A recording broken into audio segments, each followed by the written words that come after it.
All right, so that's the thing, and you can understand what the hospital official is clearly saying, because already there's a lot of discrepancy in terms of the age that has been given. Over a period of 3 years, her age is only shown increasing by 1 year. Now we are looking at a situation where multiple addresses have been given, and that is very clearly, of course, a loophole in the system that has been found by Puja Khedkar, if we go by the version of this hospital official. So let's quickly break this down and take it across to our reporter Arunil, who's joining us at the moment. Arunil, now our reporter has on ground in Pune spoken to this hospital official, and it's very clear that Puja Khedkar has gamed the system on multiple levels. It's not just the caste certificate, it's not just the fitness certificate. In this particular case, has given multiple addresses in a bid to hoodwink the system. Well, that is right. Basically, a reporter doing the investigation from Pune, where this is from Pimpri, in the outskirts of Pune, Madhav. The hospital's name is Yashwantrao Chavan Memorial Hospital, and the dean has been questioned over here. The dean basically is accepting the fact that Puja Khedkar had given separate addresses for the disability certificate that she basically tried to procure. Now, why Puja Khedkar was trying to do this? We have also broken incriminating evidences to suggest that... All right, we're using that audio there, Arunil. Let me quickly take this across to Srishti. Srishti, the hospital official concerned. Now, this particular hospital official has detailed how Puja Khedkar could have used these or would have used these two separate addresses. In this particular case, that's the big lapse. So once again, this is something that will need to be probed by the authorities, who are already looking into her conduct when it comes to the UPSC and the various forged certificates, allegedly forged certificates that have been given in the past.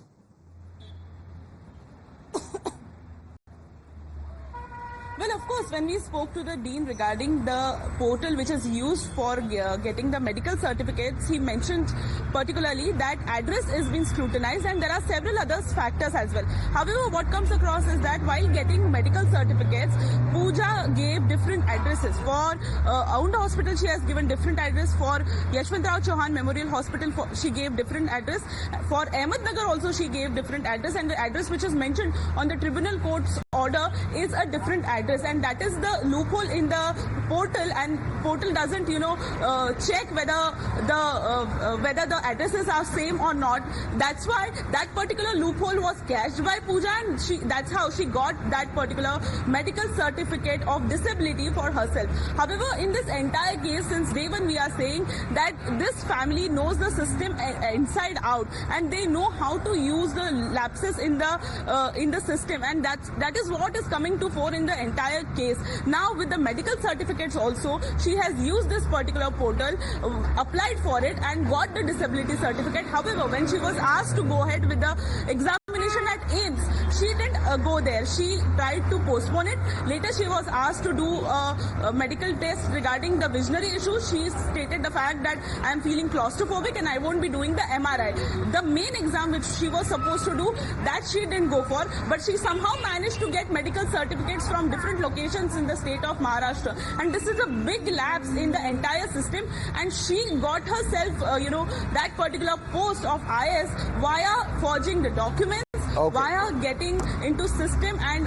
Well, Srishti, massive revelation by you over there. I'd like to thank you for joining us. Let's quickly take this across to our guests now who are with us. We have with us Varun Singh, who's a political analyst. We have Advocate Sushil Vyas, who's a spokesperson of the Shiv Sena. We have Chandrasekhar Jha, leader of the Shiv Sena UBT. We have Shyam Prasad Meka, leader of the Congress, joining us. Chandrasekhar Jha, what do you make of this expose? It appears that Puja Khedkar has once again tried to use another loophole in our system to try and hoodwink it, from at least what this particular hospital official is telling our reporters. After elections, what we are seeing in the country, there are scams which are going in the education system. First of all, we have to see the NEET exams, how the scam unfolds, how the paper leak scam unfolds. Now the thing is that we are looking now at bureaucrats. So if bureaucrats are being under such kind of fraudulent activities, how can we suggest that we are being ruled in right hands? We cannot suggest at this moment that we are being ruled in right hands.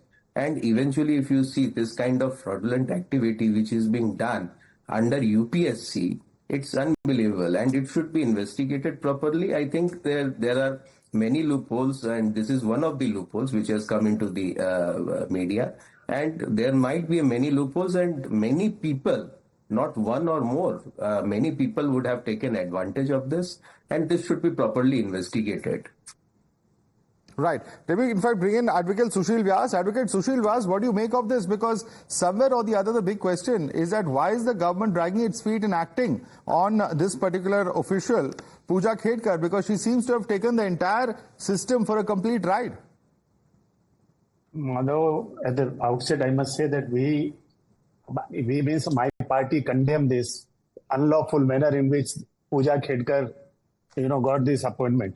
Secondly, the moment it has come to, light, immediately government acted, maybe the central government or the state government, she was transferred to Wasim, and the central government DOPT department, single member panel, it was instituted inquiry 2 weeks time, that prescribed under the rules. Now that inquiry, as you in the opening remark, you only said that she has been asked to report at the Masuri on 23rd July. So government is acting. It's not that government is not acting. After how many days, sir? After how many days is it the action come in?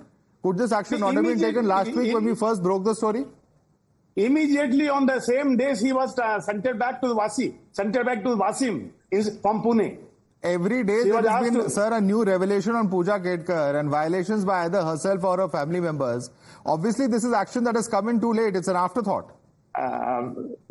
Violation by her family member is on the different footing. There's altogether different thing. Threatening farmers and all that by mother is different thing. An FIR is filed. The government is taking action. They are looking for them. They are likely to be arrested.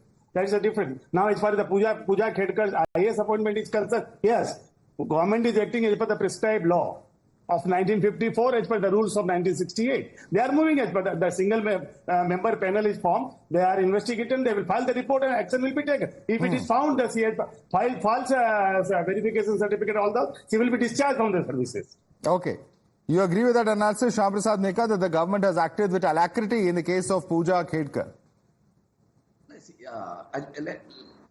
Let's not just put it across against one person. So there is a rot in the system, and this is a more worrying thing because this is the steel frame of India, supposed steel frame of India, and the UPSC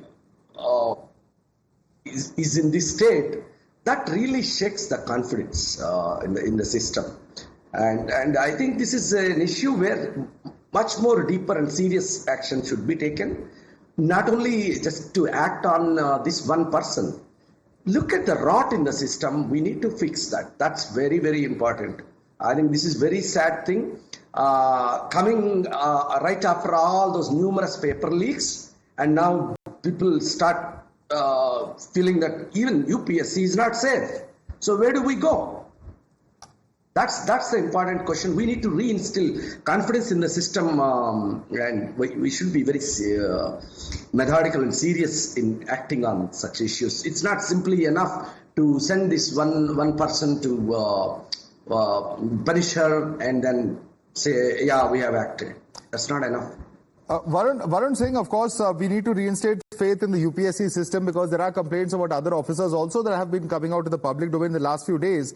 But what is absolutely mind-boggling is that here you have a person who, two separate sets of documents of 2020 and 2023, within the span of 3 years, here is a person whose age only increases by 1 year. The number of violations that have come out before us, as far as this one individual is concerned, it's perhaps unparalleled. How could it have happened for so long? Madhu, you said something about reinstating the faith in UPSC. To be very honest, I don't think many people have faith in UPSC. People like me who have seen the bureaucracy work so closely, I do not have any faith in the bureaucracy and the system. And I am of the firm opinion that bureaucrats be replaced by technocrats and people should be appointed.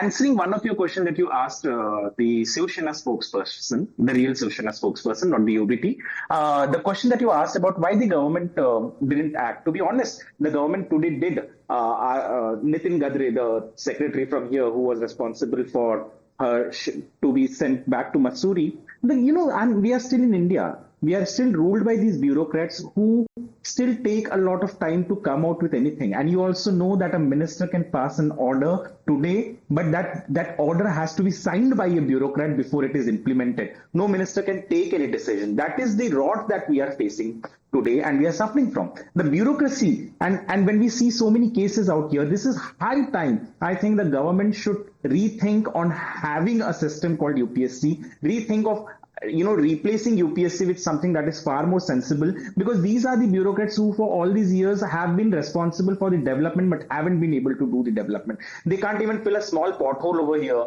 in Mumbai, and we expect them to be the best minds in the country. And most of the bureaucrats have failed us. You can blame the politicians day in, day out, but as I said earlier, a politician can just make an order, but it has to be signed by a bureaucrat whosoever is the secretary of that department. In case of Puja, it is clear from day one that whatever has happened, may her be, the locomotor disability, or may it be the assets that were not declared, may it be the creamy layer certificate that shouldn't have been used or should have been used over here. The mind that should have been used, and I go a step ahead and say that those panel Right. who didn't question her at that point of time should also be investigated. The entire Okay. UPSC system should be investigated, and it should be actually, to be honest, it would be bold enough of me to say that it should be, the UPSC system should be discarded, but right now we do not have any other system to appoint administrators. All right. Would you like to respond to that, Chandrasekhar Jha? Because the entire system needs to be overhauled, and all those who are part of the recruitment process also need to be held accountable, says Varun Singh.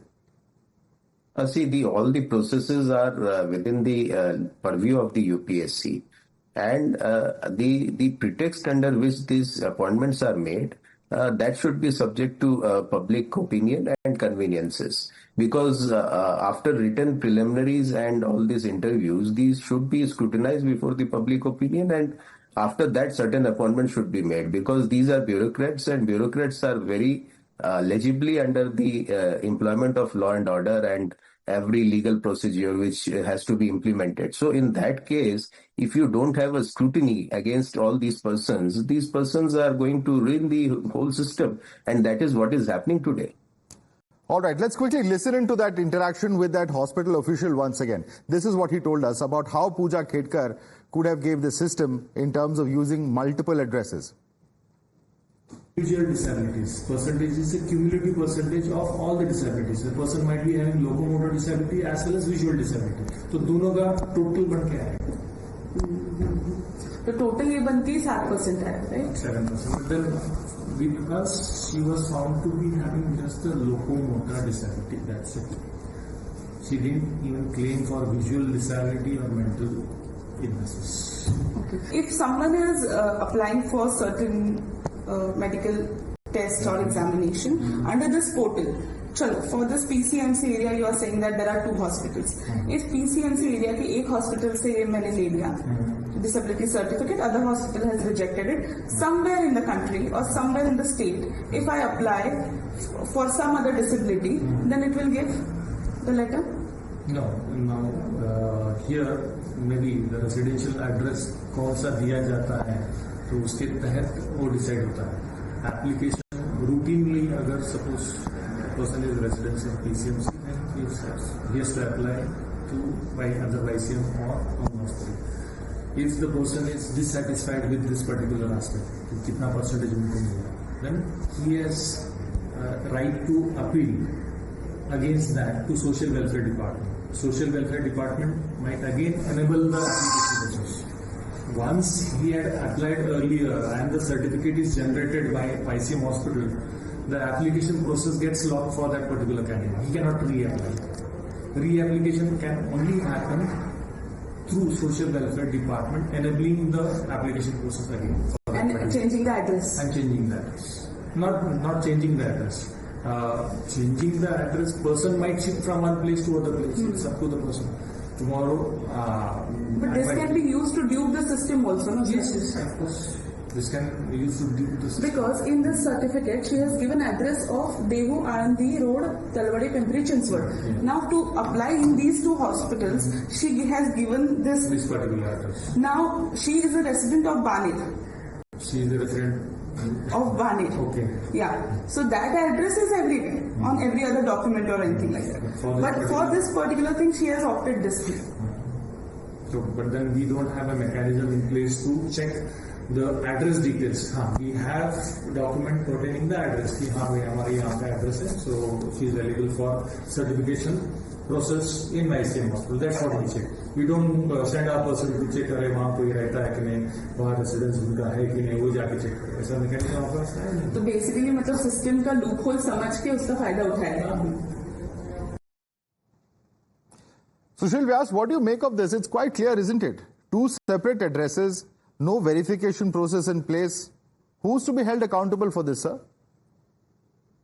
Definitely the applicant concerns should be held accountable for that. Then as I said earlier also, there is a prescribed procedure. Unfortunately, we cannot bypass that. Because once suppose we hurriedly we take some action, then the person concerned will approach to the CAT, that is Central Administrative Tribunal, and file appeal and obtain an interim stay, and that will go on for years together. That's So why we should live with a system with loopholes. No, That's what you're telling That's us. why the single member panelist form, they will file their report within 2 weeks. And thereafter, if they found the prima facie, all documents which she has filed was not proper and there were falsification was there, she will be discharged. Well, the whole country is watching, sir, what this panel will do and what action will be taken. I'd like to thank all our panelists for joining us. Advocate Sushil Vyas, Varun Singh, Chandrasekhar Jha, Shyam Prasad Meka. Thanks so much for joining us this evening.